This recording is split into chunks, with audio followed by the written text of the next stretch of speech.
Nongeye kubasuhuza mwese abakurikira PK Media Pano, mwebwe mutwereka ko mubana natwe umunsi ku wundi, bahani kazo makuru agezweho kuri uyu mugoroba, mugiye kugizwe nanjye Samuel Baraka. Muri aya makuru ndababwira ko Perezida Kagame yagiye Doha gutabara Emir wa Katari. Ndababwira ko muri Kongo abishwe na Ebola barenze 700. Ni mugende babwire ko amazi bogesha imirambo yabaye imari ishyushye i Kampala. Nanone ndi babwire ko General Hemeti wa RSF yakatiwe urwo gupfa. Ni mugiye ku mugabane w'Uburayi ubushyuhe bwishe abarenga 10,000. Ikaze rero muri aya makuru yose ku buryo burambuye. Reka tuyanzikire ko inkuru ivuga ko Perezida Kagame yagiye Doha gutabara Emir wa Katari. Perezida Kagame ari Doha muri Katari, aho yagiye kwifatanya n'abayobozi baho n'abaturage gusezera kuri Sheikh Hamad bin Khalifa Al Thani, wabaye umuyobozi w'ikirenga w'iki gihugu kuva mu 1995 kugeza muri 2013. Yakiriwe n'umuyobozi w'ikirenga wa Katari Sheikh Tamim bin Hamad Al Thani ku biro bye kuri wa 13 Nyakanga 2026, amugezaho ubutumwa bumwihanganisha kubwo kuburase. Mu itsinda ry'abayobozi bamwakiriye harimo umuyobozi w'ikirenga wungirije Sheikh Abdul bin Hamad Al Thani, Sheikh Jassim bin Hamad Al Thani, Sheikh Abdulaziz bin Khalifa Al Thani, Sheikh Abdullah bin Khalifa Al Thani, Sheikh Mohammed bin Khalifa Al Thani na Sheikh Jassim bin Khalifa Al Thani. Minisitiri w'intebe wa Katari akaba na Minisitiri w'ububanyi n'amahanga Sheikh Mohammed bin Abdulrahman bin Jassim Al Thani, Hassan bin Abdullah Al Ganimu uyobora inteko ishinga amategeko y'iki gihugu nabo bari bahari. Sheikh Hamad yitabye Imana ejo mu gitondo tariki 12 Nyakanga 2026. Umuryango we ntiwigeze utangaza icyateye urupfu rwe. Perezida Kagame yanganishije umuyobozi w'ikirenga wa Katari Sheikh Tamim bin Hamad Al Thani n'abandi bagize umuryango we, agaragaza ko Sheikh Hamad yasize umurage mwiza wo gukorera abaturage no gushyira imbere umubano mwiza n'ibihugu. Yagize ati umurage wo gukorera abaturage be no kwiyemeza gushyira imbere ubucuti n'ubutwererane bw'ibihugu uzagumaho mu bisekuru byinshi. Muri ibi bikomeye nge n'abaturage b'u Rwanda twifatanyije na nyiricyubahiro Sheikh Tamim bin Hamad Al Thani n'abavandimwe bacu b'abanyakatari. Sheikh Hamad yagize uruhare rukomeye mu guhindura Katari mu rwego rw'ubukungu n'urwa politiki, iba kimwe mu bihugu by'icyitegererezo ku rwego mpuzamahanga. Mu gihe cy'ubutegetsi bwe Katari yagaragaje iterambere rikomeye mu by'ubukungu, imibereho y'abaturage ndetse n'umuco, bituma iki gihugu kirushaho kumenyekana ku rwego mpuzamahanga. Sheikh Hamad yabaye umwe mu bayobozi bagize uruhare rukomeye mu guteza imbere ubushobozi bwa Katari, cyane cyane hashingiwe ku mutungo w'igihugu mu by'ingufu. Ku butegetsi bwe umubano w'u Rwanda na Katari wateye imbere hashingiwe ku cyerekezo ibihugu byombi bifite cyo guteza imbere ubukungu n'imibereho y'abaturage, urushaho gukomeza ubwo yasimburwaga na Sheikh Tamim bin Hamad bin Khalifa Al Thani muri 2013. Reka mbabwire inkuru ivuga ko Kimisagara umugabo yapfuye bitunguranye nyuma yo kunywa inzoga yitwa icyuma. Umugabo witwa Gisyumunyu yapfiriye mu buryo butunguranye mu mudugudu wa Munini mu kagari ka Muhoza, umurenge wa Kimisagara, akarere ka Nyarugenge, nyuma yuko yari amaze kunywa inzoga yitwa icyuma. Ibi byabaye hagana saa 3 za mu gitondo cyo ku cyumweru tariki 12 Nyakanga. Abatanga buhamya babwiye ko Airtime ko nyakwigendera Gisyumunyu ari mu kigero cy'imyaka 40, yari yarayasinze ndetse mu gitondo abyutse ahita anywa indi nzoga bita icyuma yo mu bwoko bwa nguvu, hashize umwanya ahita atangira gucika intege no gusamba. Uwitwa Sindikubwabo Vincent yagize ati yarayasinze none mu gitondo abyukira ku cyuma kandi atariye. Nibwo hashize iminota mike nka saa 3 tubona atangiye gusamba, bajya kumuzanira amata, bagarutse basanga yamaze gushiramo umwuka. Undi muturage yabwiye ko Airtime ko nyakwigendera yarasanzwe afite uburwayi bw'igicuri. Nyakwigendera ubwo yamaraga gushiramo umwuka, abaturage bahise bahamagara imbangukira gutabara, ihageze isanga koko yapfuye ihita imusigaho. Gusa aya makuru akimenyekana, polisi ikorera mu murenge wa Kimisagara nayo yahisigeraho nyakwigendera Gisyumunyu yapfiriye. Munyemere amakuru yacu tuyakomereze mu mahanga, twerekeze mu gihugu cya RDC, babwire yuko hatangiye urubanza rushya rw'uwahoze ari Minisitiri w'Ubutabera.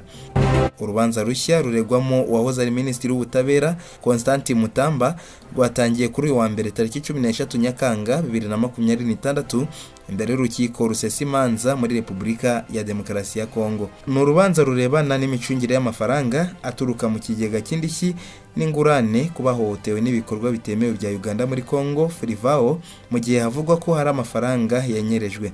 Mu ibaruwa yashyizwe ahagaragara ku wa 4 Nyakanga, Constantin Mutamba yamaganye itotezwa rya politiki yakorewe maze afata icyemezo cyo kwitaba imbonankubone kugira ngo mu magambo ye agaragaze ukuri. Urubanza rwiswe Affaire FRIVAO rwari rusanzwe ruvugwa mu rukiko rw'ubujurire rwa Kinshasa Igombe, rwari rwategetse Constantin Mutamba kugaragara ngo atange amakuru.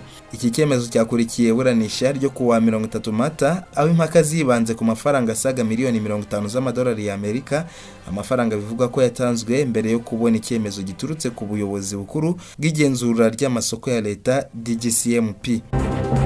Tukiraho muri Kongo, reka mbabwire ko abishwe na Ebola barenze 700. Minisiteri y'ubuzima muri Repubulika Iharanira Demokarasi ya Kongo yatangaje ko abantu bamaze kwandura icyorezo cya Ebola cyo mu bwoko bwa Bundibugyo kugeza ku wa 12 Nyakanga 2026 bageze ku 1926, mu gihe 702 bishwe nacyo. Mu itangazo iyi minisiteri yashyize hanze yavuze ko Ebola iri mu ntara 5 zirimo Ituri, Kivu y'Amajyepfo, Kivu y'Amajyaruguru, Haut-Uele n'intara ya Chopo. Abantu 753 bari mu bitaro aho bitabwaho n'abaganga.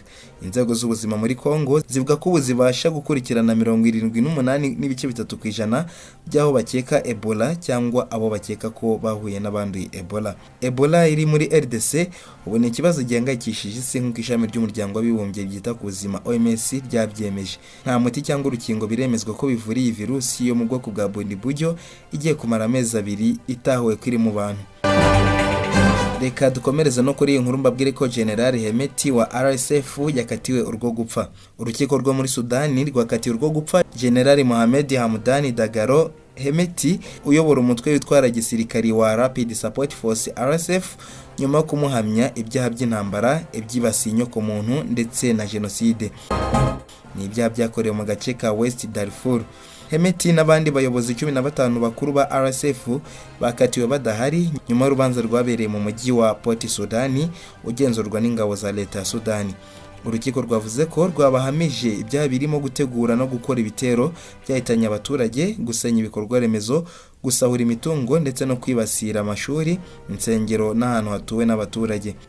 Urubanza rwibanze cyane ku byabereye mu mujyi wa El Geneina usanzwe ari umurwa mukuru wa West Darfur, aho RSF n'imitwe y'ishyigikiye bashinjwa kugaba ibitero bikomeye muri 2023 birimo icyahitanye Kamisi Abubakari wari guverineri wa West Darfur. Mu bandi bakatiwe harimo Abdelrahim Hamdani Dagalo usanzwe ari murumuna wa Hemeti akaba n'umwungirije muri RSF, undi murumuna wabo witwa Alikoni Hamdani Dagalo ndetse n'umuyobozi wa RSF muri West Darfur Abdul Rahimani Juma Barikalahi. Umucamanza Mohamed Ali Amini yanategetse ko umutungo wa RSF ufatirwa ndetse asaba inzego zibishinzwe kwitabaza polisi mpuzamahanga kugira ngo abahamwe n'ibyaha bashakishwe, bafatwe kandi bashyikirizwe ubutabera. Iki ni icyemezo cya mbere cy'urukiko gihamije ibyaha ubuyobozi bukuru bwa RSF kuva intambara yo muri Sudani yatangira muri Mata 2023. Icyakora ntibiramenyekana uko izashyirwa mu bikorwa kuko RSF gifite ububasha mu bice byinshi byo mu burengerazuba bwa Sudani, mu gihe aho Hemeti aherereye ubu hatazwi. RSF nta kiratangaza kuri icyo cyemezo cy'urukiko, ariko mbere yagiye ihakana ibyishinjwa byo gukora ibyaha by'intambara, ivuga ko itigeze igaba ibitero byibasira abaturage. Ku rundi ruhande, umuryango w'abibumbye n'imiryango iharanira uburenganzira bwa muntu bashinje uriya mutwe n'imitwe y'Abarabu iyishyigikiye gukora ibitero byibasira cyane abaturage b'Abamasariti bo muri Darfur. Raporo ya Human Rights Watch ya 2024 yavuze ko ibikorwa by'urugomo byabereye muri El Geneina hagati ya Mata no Gushyingo 2023 byahitanye abantu ibihumbi ndetse bigatuma ibihumbi magana bahunga. Kuva intambara hagati ya RSF n'ingabo za leta ya Sudani itangiye, imibare yerekana ko abarenga 150 bishwe mu gihe abarenga miliyoni 12 bamaze kuva mu byabo. Ni mu gihe ababarirwa muri miliyoni 28 bugarijwe n'inzara ikabije. tuve ku iyo nkuru dukomereze kuri inkuru yo muri Uganda ivuga ko amazi bogesha imirambo yabaye imari ishyushye i Kampala. Amazi yakoreshejwe mu koza imirambo mu bitaro bitandukanye no mu ngo yabaye imari ishyushye haba mu mahoteli n'amaresitora yo mu mujyi wa Kampala no mu ngo, kuko ari kwifashishwa mu gukurura abakiriya ndetse no kwigarurira imitima y'abagabo ku bagore. Amashusho yagaragaye kuri YouTube channel yitwa WBM hagaragaye umutumirwa wavugaga ko hoteli nyinshi mu mujyi wa Kampala zitekesha amazi yogeshejwe imirambo mu rwego rwo gukurura abakiriya. Ati hano muri Kiadondo hoteli nyinshi zitekesha amazi yogejwe mu mirambo. Niko bimeze kandi birazwi cyane.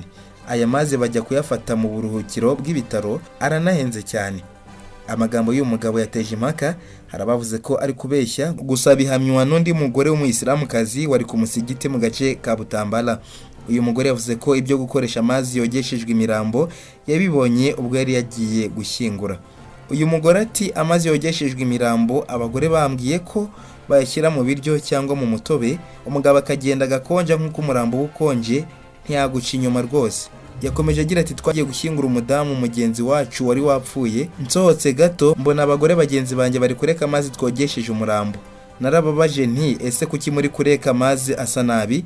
Baransubije ngo aya mazi si mabi ahubwo wowe nuko utabizi. Aya mazi ko atwishyuriye za minervari z'abana. Avuga ko abo bagore bamwikomye bamubwira ko nta masomo ye bakeneye, ko ibyo barimo babizi neza. Munyemerere dusoreze ko inkuru ivuga ko ubushyuhe bwishe abarenga 10,000 mu Burayi. Abantu 10,650 bapfuye mu buryo budasanzwe mu bihugu by'Uburayi mu cyumweru kimwe cyo mu mpera za Kamena 2026. Inzego z'ubuzima muri ibyo bihugu zivuga ko impfu zahuzwa n'ubushyuhe bukabije bwibasiye ibyo bihugu. Imibare yashyizwe ahagaragara na Eromomo, urubuga rukurikirana impfu mu bihugu by'Uburayi hashingiwe ku makuru atangazwa n'ikigo cy'Uburayi gishinzwe gukumira no kurwanya indwara ECDC, igaragaza ko hagati ya tariki 22 na 28 Kamena uyu mwaka habonetse impfu 10,650 zirenze umubare wari usanzwe ubaho. Muri abo bapfuye abarenga 9,000 bari bafite imyaka 65 kuzamura, bikerekana ko abantu bageze mu zabukuru aribo bagizwe ingaruka zikomeye n'ubwo bushyuhe. Ubushyuhe bwageze ku rwego rwo hejuru mu bihugu birimo Ubufaransa, Espagne, Ubwongereza n'ibindi bice by'Uburayi bw'iburengerazuba, aho abaturage bahuye n'ubushyuhe budasanzwe bwamaze iminsi myinshi, ku buryo hifashishwaga imodoka zimena amazi zikayatera abaturage mu mihanda mu rwego rwo kubakonjesha. Abanga mu by'ubuzima bavuga ko ubushyuhe bukabije bushobora gutera umuntu indwara yo gushyuha bikabije ku mubiri, bukanakaza indwara z'umutima n'iz'ubuhumekero, ari nabyo bituma umubare w'impfu wiyongera cyane cyane mu bageze mu zabukuru n'abafite uburwayi budakira. Rero reka mbashimire mwese muba mwakomeje kudukurikira. Aha niho dusoreje amakuru yacu kuri PK Media Panel. Ngende Samuel Baraka, mukomeze kubana natwe umunsi ku wundi, amakuru nakagaruka.